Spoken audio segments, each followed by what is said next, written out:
തെരഞ്ഞെടുപ്പ് പ്രചാരണങ്ങൾ കൊടുമ്പിരി കൊള്ളുന്ന വേളയിൽ കോൺഗ്രസ് ക്യാമ്പിന് പുത്തൻ ഉണർവ് നൽകിക്കൊണ്ട് മുതിർന്ന നേതാവ് രമേശ് ചെന്നിത്തല രംഗത്തെത്തിയിരിക്കുകയാണ്.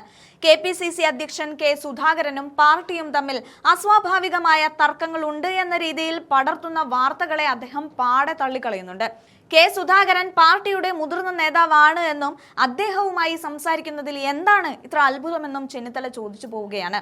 താൻ KPCC പ്രസിഡന്റായിരുന്ന കാലത്ത് ജനറൽ സെക്രട്ടറി ആയിരുന്ന സുധാകരൻ എന്നും പാർട്ടിക്ക് വേണ്ടി ഉറച്ചു നിൽക്കുന്ന വ്യക്തിയാണ് എന്നും ഇപ്പോഴും തങ്ങൾ നിരന്തരമായി ആശയവിനിമയം നടത്താറുണ്ടെന്നും അദ്ദേഹം മാധ്യമങ്ങളോട് തുറന്നു പറയുന്നുണ്ട്. മാധ്യമങ്ങൾ പർവ്വതീകരിച്ച് കാണിക്കുന്നത് പോലെയുള്ള യാതൊരു പ്രശ്നങ്ങളും കോൺഗ്രസിനുള്ളിൽ ഇല്ല എന്ന് ഉറപ്പിച്ചു പറയുന്ന രമേശ് ചെന്നിത്തല യഥാർത്ഥത്തിൽ പൊട്ടിത്തെറികൾ സംഭവിക്കുന്നത് CPM-ലാണ് എന്ന് ചൂണ്ടിക്കാണിക്കുകയാണ്. ഏകശിലാ വിഗ്രഹം എന്ന് വിശേഷിപ്പിക്കപ്പെടുന്ന CPM-നുള്ളിൽ ഏകാധിപത്യ പ്രവണതകളും അഴിമതികളും രക്തസാക്ഷി ഫണ്ട് വെട്ടിപ്പുകളും ഇന്ന് മറനീക്കി പുറത്തു വരികയാണ്. പയ്യന്നൂരിലും തളിപ്പറമ്പിലും ആലപ്പുഴയിലുമൊക്കെ CPM-ന്റെ ഉന്നത നേതാക്കൾ തന്നെ പാർട്ടിക്കകത്തെ ജീർണതകൾ തുറന്നു പറയുന്ന സാഹചര്യം മുമ്പൊരിക്കലും ഉണ്ടായിട്ടില്ല. തുടർഭരണത്തിന്റെ അഹങ്കാരത്തിൽ CPM ബംഗാളിന്റെ വഴിയിലേക്കാണ് നീങ്ങുന്നതെന്ന മുന്നറിയിപ്പും ചെന്നിത്തല നൽകുന്നുണ്ട്. CPM ഇല്ലാതാകണമെന്ന് തങ്ങൾ ആഗ്രഹിക്കുന്നുണ്ടെങ്കിലും അവരുടെ ഇപ്പോഴത്തെ പോക്ക് പാർട്ടിയുടെ തകർച്ചയിലേക്കാണെന്ന് അദ്ദേഹം ഓർമ്മിപ്പിച്ചു. ഭരണഘടനയെയും ജനാധിപത്യത്തെയും അടിച്ചമർത്തുന്ന CPM ശൈലിക്കെതിരെ പാർട്ടി പ്രവർത്തകർ തന്നെ ഇന്ന് രംഗത്തുണ്ട്. മുഖ്യമന്ത്രി പിണറായി വിജയൻ കണ്ണൂർ റോഡ് ഷോ നടത്തുന്നത് തന്നെ CPM-ന്റെ പരിഭ്രാന്തിയാണ് കാണിക്കുന്നതെന്നും അടുത്ത ഘട്ടത്തിൽ അദ്ദേഹം വീട് വീടാന്തരം കയറി വോട്ട് ചോദിക്കേണ്ട അവസ്ഥയിലേക്കാണ് കാര്യങ്ങൾ മാറുന്നതെന്നും ചെന്നിത്തല പരിഹസിച്ചു. ഏറ്റവും പ്രധാനമായി കോൺഗ്രസിന്റെ സ്ഥാനാർത്ഥി പട്ടിക ഇന്ന് തന്നെ പ്രഖ്യാപിക്കുമെന്ന് അദ്ദേഹം ധാരണ നൽകി. ഒരു സംശയവുമില്ലാതെ ഏറ്റവും മികച്ച സ്ഥാനാർത്ഥികളെ തന്നെ നിശ്ചയിച്ച് UDF ഈ പോരാട്ടത്തിൽ വിജയക്കൊടി പാറിക്കുമെന്ന ആത്മവിശ്വാസമാണ് അദ്ദേഹം പങ്കുവച്ചത്. കോൺഗ്രസ് ഒറ്റക്കെട്ടായി നീങ്ങുമ്പോൾ CPM സ്ഫോടകാത്മകമായ അന്തരീക്ഷത്തെയാണ് നേരിടുന്നതെന്ന് രമേശ് ചെന്നിത്തലയുടെ വാക്കുകൾ വ്യക്തമാക്കുന്നുണ്ട്. എന്തായാലും അദ്ദേഹത്തിന്റെ പ്രതികരണ വീഡിയോ നമുക്കൊന്ന് മുഴുവനായി കണ്ടുനോക്കാം. സുധാകരൻ ഒരു സീനിയർ നേതാവാണ് നമ്മുടെ പാർട്ടിയുടേത്. അദ്ദേഹത്തോട് സംസാരിക്കുന്ന എന്താ വലിയ അത്ഭുതം എന്താണ്? ഞങ്ങളൊക്കെ സംസാരിക്കും അദ്ദേഹത്തോട്. ഞാൻ നിരന്തരമായിട്ട് ഇപ്പോഴും സംസാരിക്കുന്ന ഒരു വ്യക്തിയാണ്. മുൻ KPCC പ്രസിഡന്റാണ്.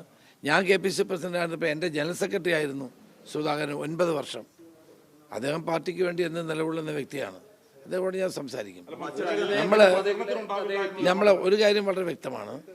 കേരളത്തിലെ കോൺഗ്രസിൽ ഈ പറയുന്നത്ര പ്രശ്നങ്ങളൊന്നുമില്ല. ഇന്ന് എല്ലാ സ്ഥാനാർത്ഥികളെയും ഞങ്ങൾ തീരുമാനിക്കും, ഇന്ന് പ്രഖ്യാപിക്കും, ഒരു സംശയവുമില്ല. ഇവിടെ പ്രശ്നങ്ങൾ മുഴുവൻ CPM-ലാണ്. നിങ്ങളെന്താണ് അത് കാണാത്തത്? ഒരു കാലത്തുമില്ലാത്ത നിലയിൽ CPM-ൽ പൊട്ടിത്തെറി വർദ്ധിക്കുകയാണ്. സ്ഫോടനാത്മകമായ അന്തരീക്ഷമാണ്. ഏകശിലാ വിഗ്രഹമാണെന്ന് പറഞ്ഞ പാർട്ടിക്കകത്ത് നടക്കുന്ന ഏകാധിപത്യ പ്രവണതകളും അഴിമതിയും രക്തസാക്ഷി ഫണ്ട് വെട്ടിക്കലും ഒക്കെ ഇന്ന് പുറത്തു വന്നുകൊണ്ടിരിക്കുകയാണ്. പ്രധാനപ്പെട്ട നേതാക്കന്മാർ തന്നെയാണ് ഇതെല്ലാം വിശദീകരിക്കുന്നത്. ഞങ്ങളല്ലല്ലോ, ഞങ്ങളാരുമല്ലല്ലോ. പയ്യന്നൂരിലും തളിപ്പറമ്പിലും അതുപോലെ പാലക്കാട്ടും ഒക്കെ ഉണ്ടാകുന്ന ആലപ്പുഴയിൽ സുധാകരനും ഒക്കെ പറയുന്ന കാര്യങ്ങൾ മാർക്സിസ്റ്റ് പാർട്ടിക്കകത്തെ ജീർണതയല്ലേ പറയുന്നത്? അത് ചെറിയ കാര്യമാണോ? വളരെ ഉന്നതരായ നേതാക്കന്മാർ തന്നെ മാധ്യമങ്ങളുടെ മുമ്പിൽ വളരെ വ്യക്തമായി പാർട്ടിക്കകത്ത് നടക്കുന്ന ഏകാധിപത്യ പ്രവണതകൾ, അടിച്ചമർത്തലുകൾ, ഫണ്ട് വെട്ടിക്കൽ, ഇതുപോലൊരു കാലം കേരളത്തിലെ കമ്മ്യൂണിസ്റ്റ് പാർട്ടിക്കകത്ത് ഉണ്ടായിട്ടുണ്ടോ? അപ്പോൾ പാർട്ടിക്കകത്തെ ഈ ജീർണതയ്ക്കെതിരെ കൂടി പാർട്ടി പ്രവർത്തകർ മുന്നോട്ട് വരുന്ന സാഹചര്യമാണ് ഇന്ന് കേരളത്തിലുള്ളത്. അതുകൊണ്ട് ഈ തുടർഭരണത്തിൻ്റെ അപജയമാണിത്.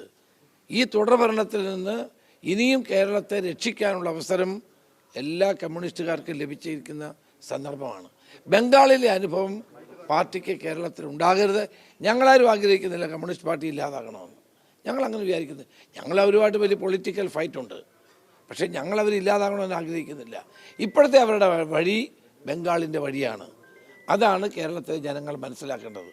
അതുകൊണ്ട് കേരളത്തിൽ തുടർഭരണം ഒരിക്കലും ജനങ്ങൾ അംഗീകരിച്ചു കൊടുക്കില്ല എന്ന് ഞങ്ങൾക്ക് മുഖ്യമന്ത്രി റോഡ് ഷോ നടത്തട്ടെ. അതിൻ്റെ അവസരം വന്നല്ലോ. മുഖ്യമന്ത്രി മറ്റേ പ്രചരണത്തിന് പോലും പോകത്തില്ലായിരുന്നല്ലോ. ഇപ്പോൾ റോഡ് ഷോ ഇനി അദ്ദേഹം അടുത്ത ഘട്ടം വീട് വീടാന്തരം കയറുകയായിരിക്കും.